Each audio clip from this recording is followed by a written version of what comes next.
Salary manthani shanmungo kutumlaimung khlanyani nangkha Montri Okrani Naikolmungo Tongjak Tangbedek eba Shakam Tangbedekni Sabsutra khlainani Shamung khlainirok Thanai Tanliromoi salary manja ngai tongkha borok abnoti GB Shakam nokni MS ni thani application khlaifano mungsabo shamung angliya paithago mungsabo lama manja ngai Karakshalo Akhil Bharatiya Sabai Mazdur Saha Tripura Pradesh ni luwajimungwa GB Shakam nok buskang kutumlaimung khlaika abnoti koktum thumnani buskango Akhil Bharatiya Sabai Mazdur Songoni haste probari shaka outsourcing by khlaye gobangma sabsutrani samung khlainairo kodogma sal romino GB Shakam nokni samungo godaljak tongmani phiaba thanai talni romoi salary manja angai tongkha borok abnoti hangkor naikolai Shakam tangbedeni okra naikolai te GB Shakam nokni MS ni thani koktun blai rifano mungsabo kok phirok jakliya te salary manani sanmungo kutumlaimung khlaika sabsutrani samung khlainairo phai tongnai dambore চিচারনি বিশৃঙ্গ বরকনি মান্থায় salary নিনানি সানমুং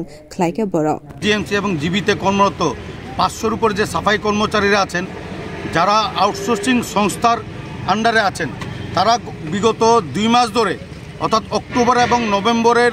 বেতন আজকে December শেষ হতে চলেছে এখনো ওরা বকেয়া বেতন পাননি সেই বকেয়া বেতনের দাবিতে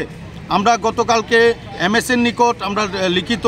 কমপ্লেন জানিয়েছি সংগঠনের পক্ষ থেকে পাশাপাশি আমরা আজকের গণ অবস্থান করছি যে আমরা যে আমাদের বেতন ভাতা যেভাবেও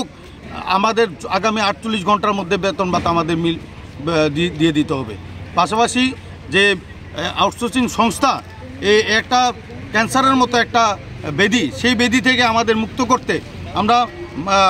মাননীয় মুখ্যমন্ত্রীর আমরা কাছে আমরা আবেদন জানাচ্ছি মানে আপনারা কর্তৃপক্ষের সাথে কথা কইছেন আমরা অলরেডি এই বিষয়ে আমরা কর্তৃপক্ষের সাথে কথা বলেছি ওনারা আমাদের কিছু আশ্বস্ত করতে পারছেন না কোথাও বোঝা যাচ্ছে যে আগামী জানুয়ারি মাসে হয়তো বা 1 মাসের বেতন দিতে পারেন কিন্তু এটা আমরা একদম মানব না মান্থলি ওয়েজেস অ্যাক্ট 1936 এর সেকশন 21 এর সাবসেকশন 4 অনুযায়ী আমাদের প্রতি মাসে 10 তারিখের মধ্যে আমাদের বেতন ভাতা মিটিয়ে দিতে হবে পাশাপাশি এই আউটসোর্সিং সংস্থা থেকে আমাদের মুক্ত করতে হবে এরই দাবি জানিয়ে আমরা বহিরাজ্যের যে আউটসোর্সিং সংস্থাগুলি আছে এর আগেও আমরা দেখেছি যে স্টেট ব্যাংকে কর্মরত যেভাবে সাফাই কর্মচারীরা ওদের লক্ষ লক্ষ কোটি কোটি টাকার একটা ঘোটালা হয়েছে আগামী দিনে এই সংস্থা পালিয়ে যাবে না তার গ্যারান্টি কি সেই বিষয়গুলি নিয়ে আমরা কথা বলার জন্য আমরা চিঠি দিয়েছি গতকালকে ডিএম এর কাছে ডাইরেক্টর হেলথের কাছে লেবার ডিরেক্টরের কাছে এমএস এর কাছে আমরা আশা রাখি 2-1 দিনের মধ্যে আমরা এর সদুত্তর পাবো ব্যুরো রিপোর্ট কক্ষরা।